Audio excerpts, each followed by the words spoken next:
Amados irmãos, amadas irmãs, que a paz do Divino Mestre Jesus esteja conosco. Graças a Deus, nós temos a oportunidade de fazermos os nossos estudos no Centro Espírita Servos de Jesus e Maria, contando sempre com a assistência da espiritualidade amiga que nos inspire, a fim de que nós sejamos espíritos espíritas comprometidos com a causa do Cristo. Eu não tenho dúvidas de que todos nós que aqui nos encontramos sabemos quem é o Divino Mestre Jesus. Não desconhecemos a nossa origem e também temos a certeza absoluta do porvir que nos aguarda. E para essa oportunidade, nós selecionamos a parábola dos talentos, contada pelo amado Mestre Jesus, conforme registrou o evangelista Mateus, no capítulo 25, versículos de 14 a 30. Mas antes, façamos algumas considerações. O talento, no mundo antigo, era um instrumento de aferição, de medida. Na Grécia tinha um valor, em Roma outro, mas também era uma unidade monetária, ou seja, dinheiro. Um talento equivalia a 6.000 denários. Um denário era um dia de trabalho. Então, um talento era um valor considerável. E o amado Mestre Jesus, em sua infinita sabedoria, ele elaborava suas parábolas buscando imagens que as pessoas pudessem compreendê-las, por conta de que aqueles recursos que ele se utilizava através do vernáculo, do verbo, da palavra, eram práticas comuns àqueles seus interlocutores, aos seus discípulos e seguidores. Então o Senhor disse: o Senhor age como um homem que, tendo de fazer longa viagem fora do seu país, chamou os seus servidores e lhe entregou os seus bens. Depois de dar 5 talentos a um, 2 a outro e 1 a outro, a cada um segundo a sua capacidade, partiu imediatamente. Então, o amado Mestre Jesus, em se referindo ao Senhor, que para nós outros representa Deus, nosso Pai Celestial, chamou os servos, porque ele queria viajar, ausentar-se por um tempo, e distribuiu as suas riquezas, de acordo com a capacidade de cada servo. Então, o que recebeu 5 talentos foi-se, negociou com aquele dinheiro e ganhou 5 outros. O que recebera 2, ganhou do mesmo modo outros tantos. Mas o que apenas recebera 1, cavou um buraco e enterrou, escondeu o dinheiro de seu senhor. Passado longo tempo, o amo daqueles servidores voltou e os chamou a contas. Veio que recebera 5 talentos E me apresentou outros 5, dizendo: Senhor, entregaste-me 5 talentos. Aqui estão, além desses, mais 5 que ganhei. Respondeu-lhe o amo: servidor bom e fiel, pois que foste fiel em pouca coisa, confiar-te-ei muitas outras. Compartilha da alegria do teu Senhor. O que recebera 2 talentos, apresentou-se a seu turno e lhe disse: Senhor, entregaste-me 2 talentos. Aqui estão, além desses, 2 outros que ganhei. O amo lhe respondeu: bom e fiel servidor, pois que foste fiel em pouca coisa, confiar-te-ei muitas outras. Compartilha da alegria do teu Senhor. Veio em seguida o que recebeu apenas 1 talento e disse: Senhor, sei que és homem severo, que ceifas onde não semeaste e que colhes de onde nada puseste. Por isso, como te temia, escondi o teu talento na terra. Aqui o tens, restituo o que te pertence. O homem, porém, lhe respondeu: servo mau e preguiçoso, se sabias que ceifo onde não semeei e que colho onde nada pus, devias pôr o meu dinheiro nas mãos dos banqueiros, a fim de que, regressando, eu retirasse com juros o que me pertence. Tirem-lhe, pois, o talento que está com ele e deem-no ao que tem 10 talentos, porquanto dar-se-á a todos os que já têm, e esses ficarão cumulados de bens. Quanto àquele que nada tem, tirar-se-lhe-á mesmo que pareça ter, e seja esse servidor inútil lançado nas trevas exteriores, onde haverá prantos e ranger de dentes. Vejamos que parábola fascinante essa que o amado Mestre Jesus contou. Naturalmente, nós não temos aqui tempo hábil para um estudo aprofundado. Todavia, algumas perspectivas nós podemos considerar. Na parábola, temos o talento como unidade monetária. Mas nós podemos expandir o nosso entendimento, como também sobre as nossas habilidades, a capacidade que cada um tem. Aqui todos nós temos os nossos talentos. Quando nós nos referimos às pessoas, por exemplo, que dominam determinados instrumentos musicais, nós falamos com admiração: nossa, como essa pessoa é talentosa. Se alguém intelectualizado, que sabe verbalizar muito bem, que tem domínio de falar em público, nós comentamos: mas que oratória maravilhosa. Se alguém que sabe lidar com as pessoas, sem melindrar-se, sem se sentir ofendido, nós falamos: nossa, mas como tal pessoa é equilibrada emocionalmente. Enfim, todos nós temos os nossos talentos. Parafraseando essa parábola, irmão X traz para nós um estudo a respeito dela.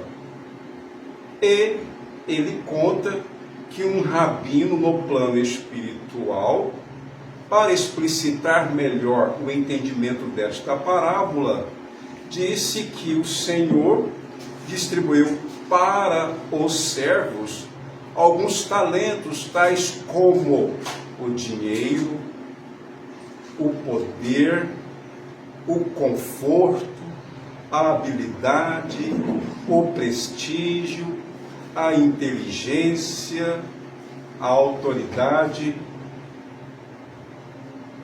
E aí, perdoe-me repetir, mas às vezes nós nos perguntamos: quais são os talentos que temos? Vou perguntar e aí cada um responde para si. Porque existem aqueles que dizem: eu não tenho talento algum. Será que não? Todos nós temos os nossos talentos. E existe um talento comum a todos nós, que é o trabalho. As potências espirituais que temos só vão sendo desenvolvidas através do trabalho. E trabalho no sentido lato do termo, no sentido mais amplo da palavra. O que nós estamos fazendo do tempo que temos à nossa disposição para que possamos desenvolver as nossas potências espirituais. Quando nós estudamos o Evangelho de Jesus, o que nós estamos aprendendo?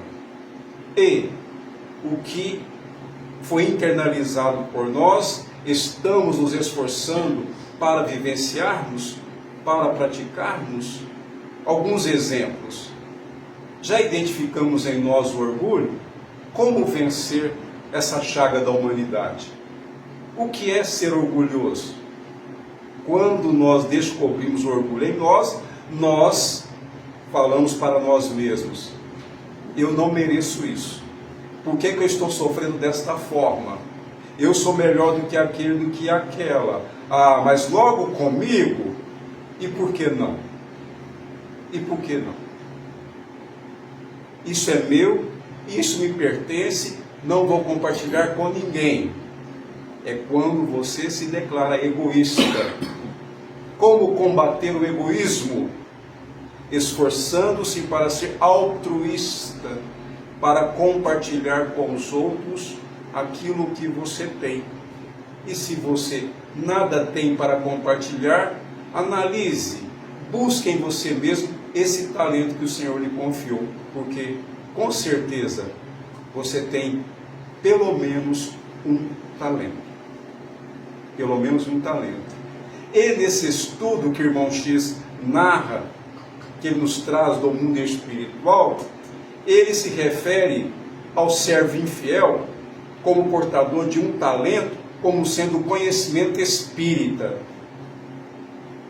E aí, qual tem sido a nossa postura com o talento do conhecimento espírita que nos foi confiado? O que nós espíritas estamos fazendo da verdade que já conseguimos compreender? Vamos recordar alguns aspectos básicos da doutrina espírita: a existência de Deus, a imortalidade da alma, a pluralidade dos mundos habitados e a comunicabilidade dos espíritos. Nós sabemos por que estamos aqui, bem como as experiências que nós estamos sujeitos, que chamamos de provações, são muito importantes para que nós tenhamos as nossas potências espirituais em desenvolvimento. Porque nós não somos espíritos imperfeitos, nós estamos imperfeitos. Essa condição ela é efêmera. Através da pluralidade das existências, nós vamos nos desfazendo dessas imperfeições, porque nós vamos nos aprimorando espiritualmente. Quando fazemos uma analogia da evolução com um edifício, uma imagem, por sinal, muito interessante e que nos provoca várias reflexões, é que no edifício da evolução nós não temos elevadores, nós temos apenas escadas. Então, para que nós possamos subir de um andar para o outro, é necessário que nós subamos degrau por degrau. O edifício, ele tem 4 paredes. Essas paredes vão simbolizar para nós as leis divinas. Nós não conseguimos sair da influência dessas leis que são imutáveis e perfeitas. Nós temos o nosso livre-arbítrio, que faz parte dessas leis. Então, quando nós estamos progredindo, quando nós estamos nos aprimorando interiormente, quando estamos praticando os ensinamentos do Senhor, nós estamos nos elevando para o andar superior ou para uma condição espiritual mais elevada. Quando nós nos tornamos rebeldes, quando nos entregamos à inércia, à preguiça, ao medo, nós nos precipitamos para os andares inferiores. Não quer dizer que nós perderemos aquilo que nós já aprendemos, mas nós estaremos em condições mais difíceis, porque aquele que enterrou o talento, ele disse que temia o Senhor, dizendo que o Senhor colhia onde não semeava, ou seja, o Senhor distribuía suas bênçãos para todos, indistintamente. Mas este servo preguiçoso, com medo do Senhor, com medo de errar, seria semelhante àquele que vamos reencarnar. Digamos que estamos todos no mundo espiritual. E aí o mentor, amigo, diz assim: chegou a hora de você se preparar para reencarnar. E aí você, de repente, tem um frio na barriga e recorda-se que na última existência você não foi um pai dedicado, não foi uma mãe tão zelosa quanto deveria ser, não foi um filho, uma filha obediente, como se espera que seja um bom filho, uma boa filha, não foi um trabalhador muito honesto, deixou de cumprir muitas promessas, negligenciou os valores que lhes foram conferidos, na verdade confiados. Então você começa a rememorar onde você fracassou na última existência, e aí você fica com medo. Mas eu tenho que reencarnar agora mesmo, deixa de ser depois, não? Olha, meu irmão, minha irmã, o seu tempo de reencarnar já chegou. Você precisa reencarnar, porque você não pode mais continuar no mundo espiritual. Porque aqui no mundo espiritual, nós aprendemos a teoria, e no plano carnal, nós temos a prática. Ah, mas eu tenho medo de fracassar novamente. Você só vai vencer, você só vai deixar de fracassar se você passar pelas provas.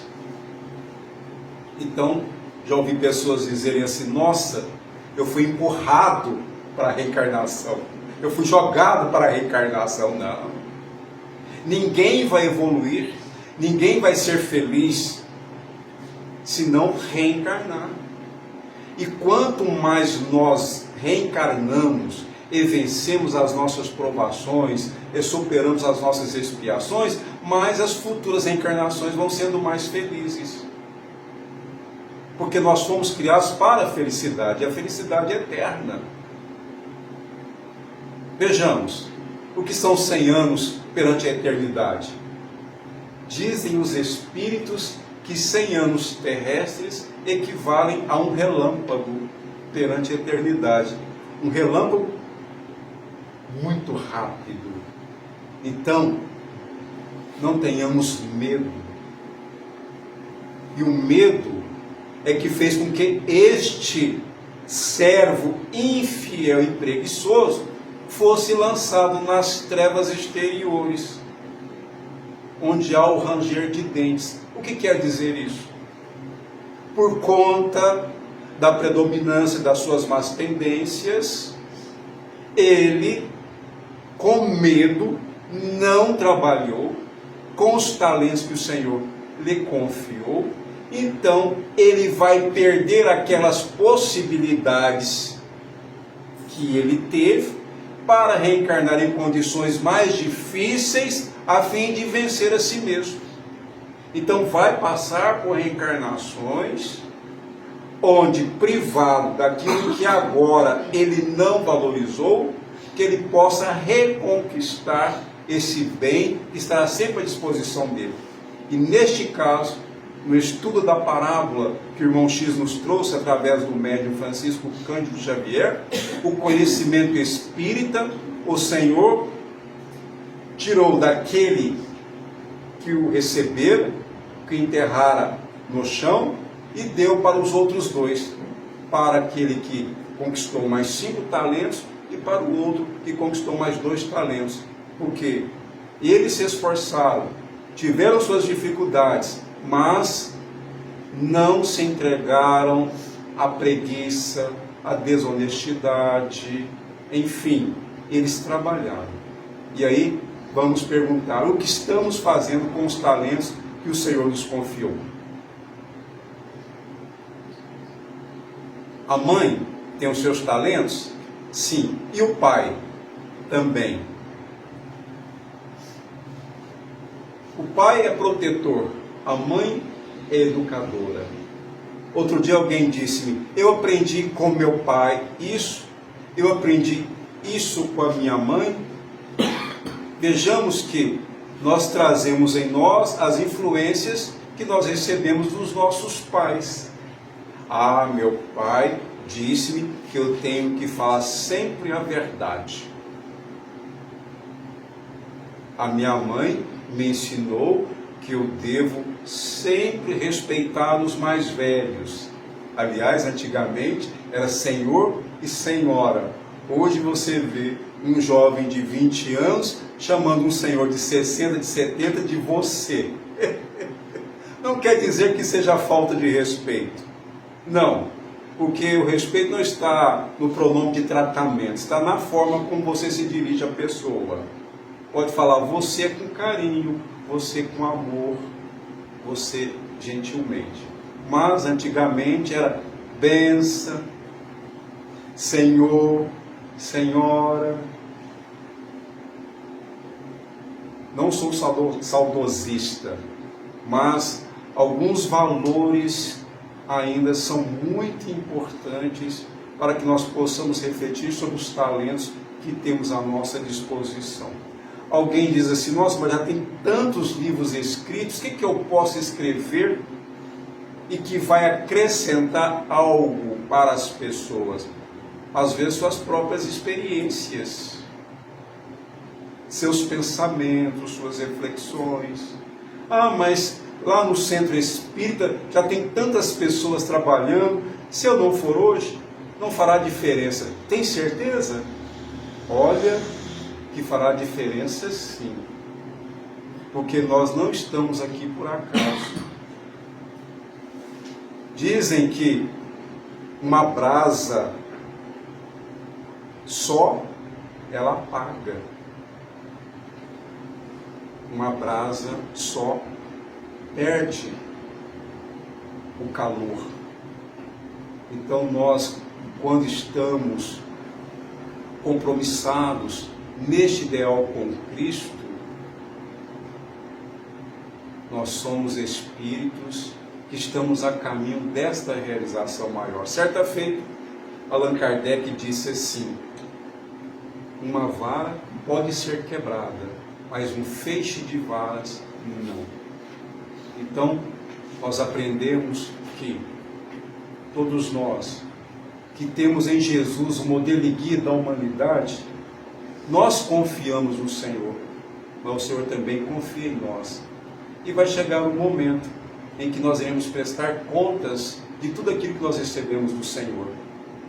Nós recebemos o tempo, nós recebemos um corpo saudável, nós recebemos instrução, nós tivemos uma profissão, nós tivemos amigos, nós professamos uma fé religiosa, e por aí vão os talentos que o Senhor nos confiou. Para aqueles que são pais, filhos, pais, e assim a parentela, e assim os irmãos em humanidade. Portanto, vamos fazer como os servos fiéis. Vamos multiplicar os nossos talentos, porque ninguém é tão sem recursos que pelo menos não possa orar pelos irmãos que estão passando por grandes dificuldades, que não possa levar uma palavra amiga para aquele que se encontra aflito, que não possa ouvir lamentações, que não possa estender mãos fraternas para ajudar aquele que se vê tombado na própria incúria, na própria indisciplina a que se entregou em virtude da ignorância em que se compraz. Então, meus irmãos e minhas irmãs, vamos meditar nesses ensinamentos de Jesus para que nós possamos fazer sempre o melhor de nós. E o dia em que nós retornarmos ao mundo espiritual, que nós possamos, diante da nossa própria consciência, dizermos: Senhor, eis aqui os talentos que o Senhor me confiou e estou trazendo outros talentos, como gratidão ao Senhor pelo seu amor fecundo e infinito, que sempre me envolveu para que um dia eu possa ser feliz na glória do seu reino. Gratidão, meus irmãos, gratidão, minhas irmãs, que o Senhor nos abençoe a todos.